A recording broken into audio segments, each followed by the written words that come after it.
네, 안녕하세요. 저는 지금 카이스트 수리과학과 속박사 통합과정에 재학 중이고, IBS 의생명 수학그룹에서 연수학생으로 연구 중인 임동주라고 합니다. 네, 오늘은 이제 기분장애 환자들의 기분 사파를 웨어러블 데이터로 분석한 내용들을 설명드리려고 합니다. 네, 먼저 기분장애는 현대사회에서 흔한 질병인데요. 지금 이 그래프에서 보시다시피 2016년부터 기분장애 환자 수는 계속 증가를 해서 2020년에는 100만 명을 넘어설 정도로 이 기분장애는 현대사회에서 흔한 질병입니다. 그런데 이 기분장애의 특징 중에 하나가 기분장애 환자의 증상이 계속 이어지는 것이 아니라 증상이 뚜렷해지는 시기가 있습니다. 저희가 그 시기를 무드 에피소드 기분 사파라고 부릅니다. 그래서 이 기분 사파가 만약에 우울증 사파라면 이 우울증 사파 기간 동안에는 어, 좀 약간 우울한 기분이 지속이 되고 되게 피로를 더 많이 느끼고 뭔가 에너지가 없는 기운이 없는 상태가 지속이 되는 거고 만약에 이 기분 사파가 조증 사파라고 한다면은 평소보다 갑작스럽게 이게 자신감이 넘치게 되고 좀 더 말을 많이 하게 되고 이러한 조증 사파를 겪게 됩니다.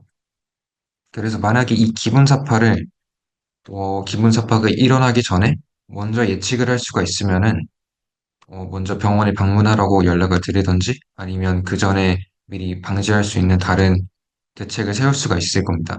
그래서 좀 더 기분 자파를 미리 방지함으로써 이 환자의 상태가 더 나빠지는 것을 방지를 할 수가 있을 겁니다. 그래서 이러한 이제 예측을 하기 위해서 기존에는 어떠한 방식을 사용을 했냐면요. 먼저 이 기분장애 환자들이 있으면은 이 기분장애 환자들로부터 여러 가지 디지털 바이오 마커를 뽑았습니다. 디지털 바이오 마커라고 하면 뭐 핸드폰, GPS나 웨어러블 데이터를 통해서 여러 가지 데이터를 수집하는 건데 예를 들어서 언제 자고 언제 깨는지 이런 수면 데이터라든지 아니면 이분이 얼마나 활동을 하는지 GPS를 통해서 이분의 활동량이 어느 정도인지 체크도 하고 웨어러블 장치를 통해서 이분이 뭐 얼마나 걸었는지 같은 것도 체크를 합니다. 그리고 또 웨어러블로 심박수 같은 것도 체크를 할 수가 있습니다. 그래서 이렇게 방대한 데이터를 통해서 어, 이 방대한 데이터에 머신러닝 알고리즘을 적용을 해서 우울증이 일어날지 안 일어날지 이렇게 예측을 하는 알고리즘이 기존에 개발이 되었었습니다. 그래서 2019년에 개발된 모델 같은 경우에는 이제 수면 데이터랑 심박수 데이터, 그리고 환자가 빛에 어느 정도 노출이 되는지에 대한 데이터를 통해서 이 기분 사파를 한 70% 정도의 정확도로 예측을 할 수 있었습니다. 그리고 그 이후에 나온 알고리즘 같은 경우에는 이 다른 데이터들도 활용을 했는데요. 이 GPS나 핸드폰에 어떤 걸 타입하는지에 대한 데이터도 활용을 해서 조금 더 높은 정확도로 80%의 정확도로 예측을 할 수가 있었습니다. 그리고 가장 최근에 나온 모델 같은 경우는 이제 기존에 이제 2019년과 같은 이제 데이터를 사용을 한 것이지만 조금 다른 모델을 사용을 해서 다른 머신러닝 알고리즘을 사용해서 더 높은 이제 정확도로 예측을 할 수가 있었습니다. 근데 이 예측을 할 때 한 가지 문제점이 있었는데요. 이 문제점이라고 하면 이 데이터를 너무나 방대한 데이터를 사용하다 보니 이 방대한 데이터를 다 수집하는 거에 어려움이 있었습니다. 예를 들어서 이 빈 노출 데이터 같은 경우에는 어, 빈 노출을 이제 측정하기 위해서는 센서가 필요합니다. 그래서 이 센서는 어, 거의 대부분 웨어러블 장치에 들어있는데요. 근데 이제 문제는 이 센서가 아무리 좋다고 하더라도 지금 제가 여기 있는 사진처럼 이 소매에 센서가 가려져 있으면은 제대로 빛 노출 정도가 측정이 안 됩니다. 그래서 이 빛 노출에 대한 데이터는 사실 얻기가 어려운 정보입니다. 정확하게 얻기가 어려운 정보입니다. 그리고 다른 이 GPS나 핸드폰의 데이터 같은 경우도 프라이버시 이슈 때문에 데이터를 수집하기가 어렵습니다.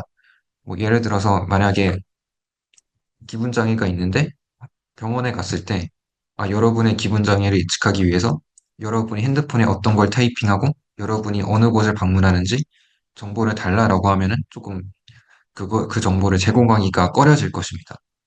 그리고 다른 심박수 데이터 같은 것도 사실 얻기가 어려운 정보입니다.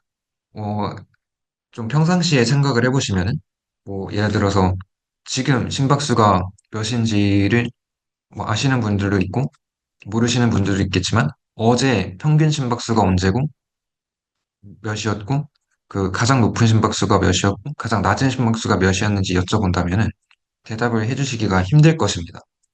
근데 반대로 만약에 제가 어제 몇 시에 주무셨는지 오늘 몇 시에 일어나셨는지를 여쭤본다면 그래서 대략적으로 쉽게 대답을 해주실 수가 있을 겁니다. 그래서 이렇듯 이 수면 데이터는 다른 데이터들에 비해서 조금 더 얻기가 쉽습니다. 그리고 저희가 평상시에 일상시에 대화를 할 때도 보면은 저희가 어제 뭐 누구랑 어떤 연락을 했고 어떤 거를 타이핑했는지는 잘 얘기를 안 하지만 뭐 어제 몇 시에 잤고 오늘 몇 시에 일어났다는 굉장히 자주 이야기를 합니다. 그래서 이 수면 데이터는 프라이버시 이슈도 적습니다. 그리고 실제로 보시면은 저 다른 뭐 특별한 장비가 없어도 저희 핸드폰에 저희가 언제 잤고 언제 일어났는지 이렇게 다 기록이 되어 있습니다. 그래서 이 수면 데이터는 굉장히 얻기가 쉬운 데이터입니다. 그래서 저희가 질문을 던진 거는 다른 데이터들 다 필요 없이 이 수면 데이터만으로 이 기분 사파를 예측을 할 수 있을까 저희가 확인을 해보려고 했습니다. 그래서 이걸 위해서 먼저 100, 168명의 이제 기분장애 환자들로부터 웨어러블 장비로 이제 수면 데이터를 수집을 했고요. 한 거의 환자에 따라서 많이 다릅니다. 근데 거의 대부분 30일 이상은 되고 1년이나 2년 넘는 환자들도 가끔씩 있습니다. 그래서 이 데이터를 통해서 저희가 수면 패턴을 표현할 수 있는 여러 가지 이제 인덱스들을 계산을 했습니다. 예를 들어서 뭐 얼마나 잤는지, 뭐 잤다면은 얼마나 효율적으로 잤는지, 그리고 이분의 이제 생체 리듬에 대한 인덱스도 계산을 했습니다. 그래서 이분의 생체 리듬이 뒤쳐져 있어서 이분이 내재적으로 이제 늦게 자고 늦게 일어날 수밖에 없는 몸의 상태인지 아니면은 이분의 생체 리듬이 앞당겨져 있어서 일찍 일어나고 일찍 잘 수밖에 없는 상태인지도 인덱스를 계산을 했습니다. 그래서 이렇게 계산한 인덱스들을 에다가 이제 머신러닝을 적용을 해서 우울증이 이제 날마다 생길지 안 생길지 그리고 조증이 생길지 안 생길지를 이제 예측을 했습니다. 그래서 이걸 하기 위해서 저희가 먼저 처음으로 생각을 해야 될 것은 이제 어떠한 인덱스들을 사용을 해야 할지인데요. 저희는 먼저 이렇게 수면을 이런 식으로 잤다라고 하면은 먼저 이 수면 구간을 긴 수면 구간과 짧은 수면 구간으로 나눴습니다. 이 나누는 기준은 3.75시간인데요. 이 긴 수면과 짧은 수면을 나눈 이유는 이 긴 수면은 대부분 이제 저희가 밤에 자는 잠을 생각을 하시면 될 것 같고 반대로 짧은 수면 같은 경우는 저희가 낮에 자는 잠을 생각을 하시면 될 것 같습니다. 그래서 저희는 긴 수면과 짧은 수면의 개수와 이제 길이를 쟀습니다. 그래서 만약에 이 짧은 수면의 개수가 많다면은 뭔가 더 낮잠을 많이 잔다라고 판단을 할 수 있을 것입니다. 그리고 이 개수와 길이뿐만 아니라 이 각각의 수면 구간 내에서 실제로 깨어 있을 수도 있고 자고 있을 수도 있습니다. 왜냐하면 저희가 뭐 다들 경험을 해보셨겠지만 저희가 잔다고 계속 이렇게 자는 게 아니라 중간에 몇 번 깨어나기도 하니까요. 그래서 이 중간에 깨어난 시간을 재서 이 깨어난 시간이 많다면 저희가 이제 수면을 좀 더 비효율적으로 잤구나라고 판단을 할 수 있을 것입니다. 그래서 이러한 인덱스들이 있는데 이러한 인덱스들을 쫙 종합을 해서 했을 때 저희가 직접 한 건 아니고 기존 연구에서 밝혀진 것으로는 이러한 인덱스들을 사용을 해서 한 10만 명 정도의 수면 패턴을 굉장히 세밀하게 세세하게 이제 분류를 할 수가 있었습니다. 그래서 이 뜻은 어떤 것이냐면 이 인덱스들을 사용을 해서 사람의 이제 수면 패턴을 굉장히 효율적으로 표현을 할 수 있다라는 것을 알 수 있습니다. 그리고 이 인덱스들에는 이 수면에 관한 것뿐만 아니라 생체 리듬에 관한 인덱스도 있는데요. 이 생체 리듬이라고 하면 이제 24시간 주기를 따르는 저희를 이제 동일한 시간에 자게 해주고 동일한 시간에 일어나게 해주고 저희가 뭐 날마다 계속 밥을 먹게 해주는 저희 내부에 있는 이제 리듬을 말합니다. 그래서 이 리듬이 조금 더 앞당겨지면은 저희가 조금 더 일찍 자게 되고 일찍 일어나게 되고 이런 것이고 만약에 이 리듬이 뒤처지게 되면은 저희가 더 늦게 자게 되고 늦게 일어나게 되고 를 상상을 하시면 될 것 같습니다.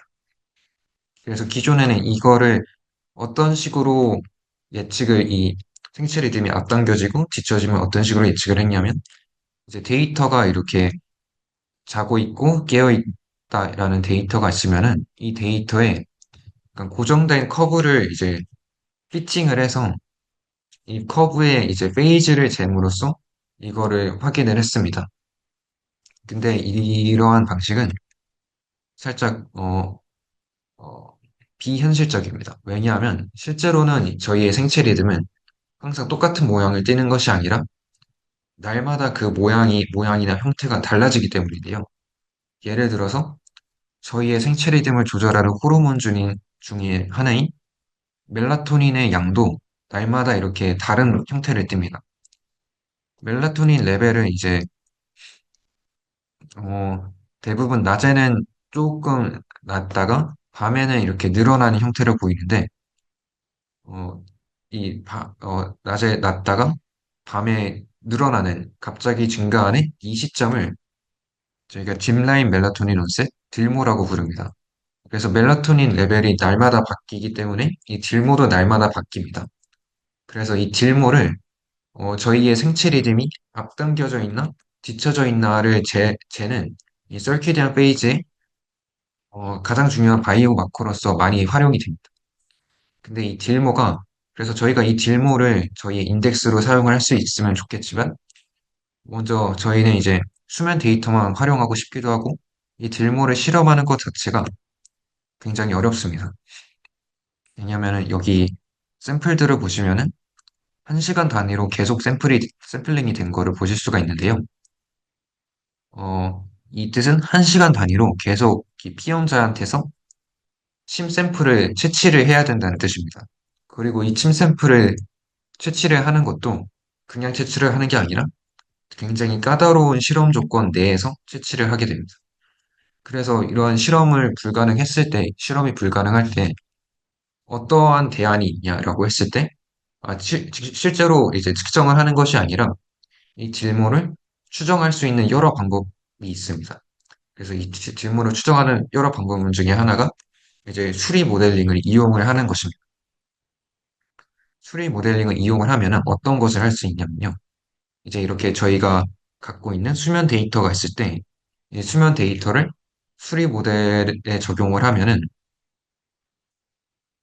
이런 식으로 저희의 체온의 이 일주기 리듬을 시뮬레이션 할 수가 있습니다.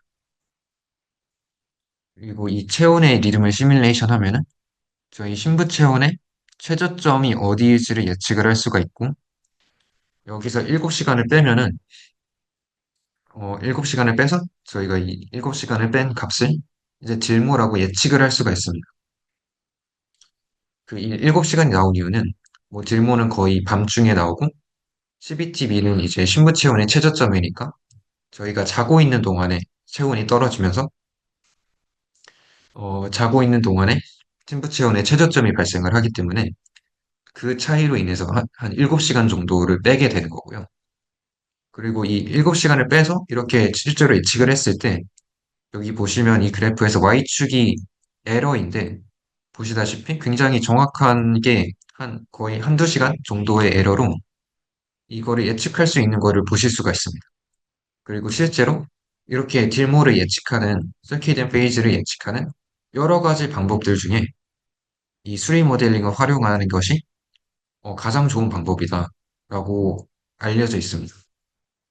그래서 저희는 이 수리 모델을 통해서 어, 기존에 아까 설명드렸던 그 수면 인덱스와 이 생체 리듬에 관련된 인덱스들을 합쳐서 날마다 이제 12개의 값들이 있는 것이고, 이 12개의 값에서 좀 환자별로 이제 평균을 구해서 이 환자가 평균적으로 어느 정도의 이제 인덱스 값을 가지고 있는지를 표현을 하고, 그 표준 편차를 구해서 이 환자의 인덱스가 이게, 계속 얼마만큼의 변동성으로 이제 바뀌었는지도 정량화를 하고, G스코어를 구해서 날마다 어떻게 변했는지도 이제 정량화를 했습니다. 그래서 이렇게 만들어진 36개, 지금 12개에서 이렇게 3개를 곱해서 36개의 인덱스를 가지고 날마다 이제 이 36개의 인덱스에 XGBoost라는 머신러닝 알고리즘을 적용을 해서 날마다 이제 우울증이 생길지 안 생길지, 조증이 생길지 안 생길지, 경조증이 생길지 안 생길지를 예측을 해왔습니다. 그래서 예측을 했을 때, 보시다시피, 지금 수면 데이터만 사용을 했음에도 기존 모델들과 견줄 만큼 높은 정확도로 우울증, 조증, 경조증을 이제 예측을 할 수가 있었습니다. 그러면은 저희가 이제 수면 데이터만으로 이 예측을 해냈고, 이 수면 데이터에서 36가지 인덱스들을 구했는데요. 이 36가지 인덱스들 중에 어떤 거는 예측에 중요하고 어떤 거는 예측에 중요하지 않을 것입니다. 그래서 저희가 던진 다음 질문은 이 36가지 인덱스들 중에 어떠한 인덱스가 예측에 가장 중요했는지를 확인을 했습니다. 그걸 확인하기 위해서 이 히트맵을 그려봤는데요. 이 히트맵에서 색깔이 진할수록 더 중요하다는 뜻입니다. 그리고 이 첫 번째 열은 이제 우울증을 예측했을 때의 중요도, 두 번째 열은 조증을 예측했을 때의 중요도, 그리고 세 번째 열은 경조증을 예측했을 때의 중요도입니다. 근데 여기서 보시다시피 어떤 거를 예측하느냐에 상관없이 항상 이 circadian phase G-score라는 게 가장 중요한 것을 보실 수가 있습니다. 이 circadian phase G-score가 어떤 것이냐면 제가 앞서서 설명드렸던 저희가 예측한 이 딜모 값이 일별로 얼마나 이제 바뀌는지를 표현한 값입니다. 그래서 저희가 알 수 있는 거는 이 딜모의 변화가 굉장히 그 기분사파를 예측하는 데 중요하다라는 걸 이 그림을 통해서 알 수가 있습니다. 그러면 저희가 자연스럽게 던질 수 있는 다음 질문은 이 circadian phase의 체인지가 딜모의 변화가 어떤 식으로 우울증을 만들어내고 조증을 만들어내는지입니다. 예를 들어서 이 딜모가 그 circadian phase가 저의 생체 리듬이 더 앞당겨져야지 우울증이 일어나는지, 뭐 뒤쳐져야지 우울증이 일어나는지 같은 분석을 하기 위해서 이러한 그래프를 그려봤는데요. 이 그래프에서 빨간색 점은 생체 리듬이 이제 뒤쳐져 있는 점들입니다. 그리고 이 빨간 점들의 특징을 보시면은 여기 샵밸류라고 하는 것이 굉장히 높습니다. 다른 점들보다 높습니다. 이게 어떤 뜻이냐면 생체 리듬이 이제 뒤쳐져 있는 것이 우울증 확률이 높은 것과 연관이 있다는 것을 말해주고요. 반대로 이제 조증을 예측했을 때를 보시면은 이제 파란색 점들이 샷밸류가 높은 거를 보실 수가 있는데요. 이 파란색 점들은 저희의 생체 리듬이 앞당겨져 있는 지점들입니다. 그래서 보시면은 생체 리듬이 앞당겨져 있으면은 조증 확률이 높은 것과 연관이 있다라고 이 그림을 보고 판단을 할 수가 있습니다. 그래서 종합을 해서 봤을 때 저희의 생체 리듬이 점점점 뒤처지면은 약간 우울증일 확률이 높아지는 거고 반대로 이 생체 리듬이 점점점 앞당겨지면은 저희가 조증이 많아질 확률이랑 이제 연관이 있는 것입니다. 그러면 저희가 이제 뒤처진 생체 리듬과 우울증, 그 앞당겨진 생체 리듬과 이제 조증 이러한 관계를 알아내는데요.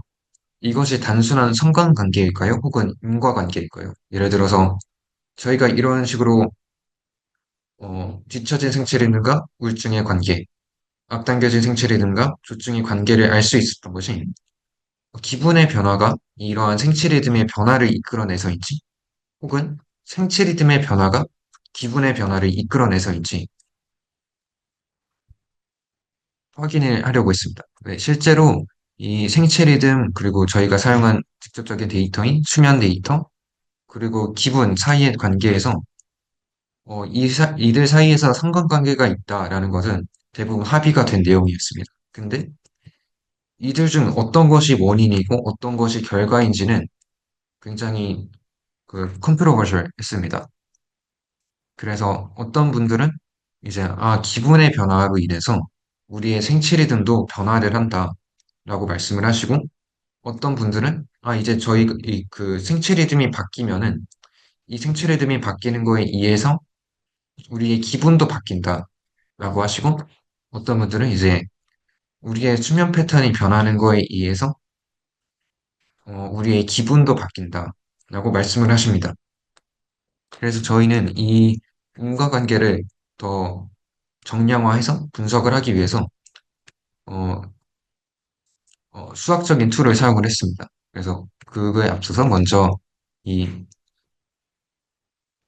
이전처럼 웨어러블 디바이스를 통해서 긴 이제 수면 데이터를 수집을 하고 이 수면 데이터로부터 이제 미드 슬립을 이제 계산을 했습니다. 미드 슬립이라고 하면은 저희가 수면을 했을 때 그 수면 구간의 중간 지점을 말합니다. 그래서 만약에 저희가 10시에 자고 6시에 일어났다라고 하면은 새벽 2시가 저희의 미드 슬립이 되는 것입니다.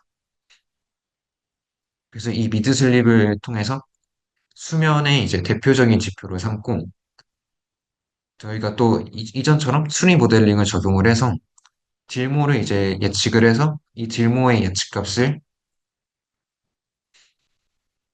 저희의 이 생체 리듬의 대표적인 값으로 지정을 했습니다. 그리고 무드 같은 경우는, 기분 같은 경우는 저희가 환자들이 이 앱을 통해서 계속해서 이제 답변을 해준 설문조사처럼 답변을 한 게 있는데요. 그래서 이렇게 날짜별로 매일매일 무드에 대한 정보를 기록한 것을 이제 저희가 기분의 대표적인 지표로서 사용을 했습니다. 그래서 저희는 이 세 가지 수면, 생체 리듬, 기분의 이제 인과관계를 밝히기 위해서 트랜스퍼 엔트로피라는 방법론을 사용을 했는데요. 이 트랜스퍼 엔트로피가 어떻게 이 인과관계를 밝혀내는지 설명드리기 위해서 일단 간단한 예시부터 하겠습니다. 예를 들어서 저희가 아이스크림 매장을 운영하고 있다고 생각을 해볼게요. 그래서 저희가 하고 싶은 거는 오늘의 아이스크림 매출을 통해서 내일의 아이스크림 매출을 이제 예측을 하는 것입니다. 그래서 이거를 실제로 한다고 했을 때 이 예측을 가능하기는 하겠지만 예측을 할 때 부정확도가 높을 것입니다. 근데 만약에 저희가 기온에 대한 정보도 같이 사용을 할 수 있다고 생각을 해볼게요. 그러면은 이번에는 좀 더 확실하게 예측을 할 수가 있을 겁니다. 왜냐하면 저희가 이제 기온이 올라가면은 아이스크림 매출도 같이 올라갈 거고 반대로 기온이 낮아지면은 아이스크림 매출도 같이 낮아질 거라는 것을 저희가 머릿속으로 알고 있기 때문입니다. 그래서 반대로 좀 더 압축해서 말씀드리면 기온의 변화에 의해서 아이스크림 매출의 변화가 있다는 것을 저희가 알고 있기 때문에 기온이 원인이고 아이스크림 매출이 결과라는 것을 알고 있기 때문에 저희가 이 예측을 더 확실하게 할 수가 있는 겁니다. 그래서 이 예시를 봤을 때 인과관계라고 하는 것이 어떤 것이냐면 이 어떤 한 이제 값이 어, 다른 값의 예측을 도와준다고 했을 때 이거를 저희가 코제이션, 인과관계라고 판단을 할 수가 있을 것입니다. 그래서 트랜스퍼 엔트로피는 정확하게 이거를 똑같이 해줍니다. 예를 들어서 오늘의 기분을 통해서 내일의 기분을 먼저 예측을 합니다. 그런 다음에 이 예측의 불확실성을 이제 증명을 하랍니다. 그리고 예측을 한 번 더 하는데 오늘의 기분으로 내일의 기분을 예측하는 건 똑같지만 이제는 딜모에 관한 정보도 같이 이용을 합니다. 그러면은 이때 예측했을 때 불확실성도 있습니다. 그런 다음에 저희가 이제 이 불확실성 두 가지를 이제 비교를 합니다. 만약에 딜모 정보를 사용했을 때 불확실성이 더 적다면은 이 딜모 딜모 정보가 이 기분을 예측하는 데 도움이 된다는 것이고, 이 뜻은 딜모가 원인이고 이 기분이 결과라는 인과관계를 이제 나타내 주는 것입니다. 그리고 중요한 것은 이제 이 예측을 더 많이 하면 이러한 비교를 더 많이 하면 할수록 더 저희가 이 분석을 하는 내용이 더 신뢰가 갈 것입니다. 다르게 얘기하면은 이 데이터가 더 길면 길수록 이 트랜스퍼 엔트로피 분석이 더 신뢰도가 있을 것입니다. 그래서 저희는 이제 모든 환자에 대해서 똑같이 이제 분석을 하는 것이 아니라, 분석 자체는 같이 했지만 모든 환자를 약간 다 합쳐서 생각을 하는 것이 아니라, 이 그 데이터 길이에 따라서 분석 결과를 한번 나눠봤습니다. 예를 들어서 뭐 데이터가 100일 이상인 환자, 뭐 300일 이상인 환자, 500일 이상인 환자, 그리고 뭐 600일 이상인 환자, 이 600일 이상인 환자의 결과가 가장 이제 신뢰도가 있겠죠. 그래서 600일 이상인 환자의 결과를 보시면은 이제 딜모에서 무드로 가는 이제 인과관계가 대부분의 절반 이상의 환자들에게서 이 딜모에서 무드로 가는 인과관계가 이제 나타났습니다. 그래서 이거를 통해서 실제로 이제 생체 리듬의 변화가 기분의 변화를 이끌어내는구나라는 인과관계를 저희가 확인을 할 수 있습니다.